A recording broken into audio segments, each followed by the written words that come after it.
Hello guys, আসসালামু আলাইকুম। সবাইকে শুভ সকাল। আজ চলে গিয়েছিলাম বান্ধবীদের সাথে ক্লাস শেষে একটা রেস্টুরেন্টে নাস্তা করতে। নাস্তা শেষ করে চলে গেলাম অফিসে। অফিস শেষ করে এখন যাচ্ছি আমার গ্রামের বাড়িতে, আমার বাচ্চার কাছে, আমার মার কাছে। রাস্তায় যাচ্ছিলাম, ভাবলাম যেতে যেতে একটু ব্লগ করি, আপনাদের দেখাই কোথায় গেলাম, কিভাবে গেলাম, আমার গ্রামের বাড়িটা। চলুন আমার সাথে আমার গ্রামের বাড়ি।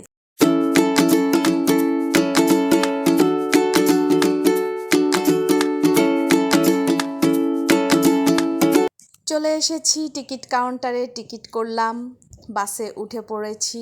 এখন যাব বাড়িতে, বসন্তপুর।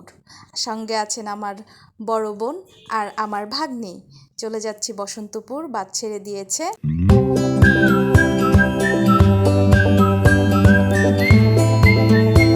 যাচ্ছি আমরা অটোতে বাড়িতে। আমার পাশে আছেন মেকআপ সুন্দরী, আমার বড় বোন আর আমার ভাগ্নি। চলে এসেছি বাড়ি, অটো থেকে নেমে পড়েছি, এখন ঢুকবো বাড়িতে। এই তো আমার গ্রামের বাড়ি, আমার বাবার বাড়ি।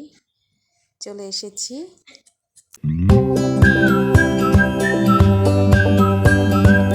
আল্লাহ হাফেজ। আজকের ব্লগ ছিল এ পর্যন্ত। আমি আমার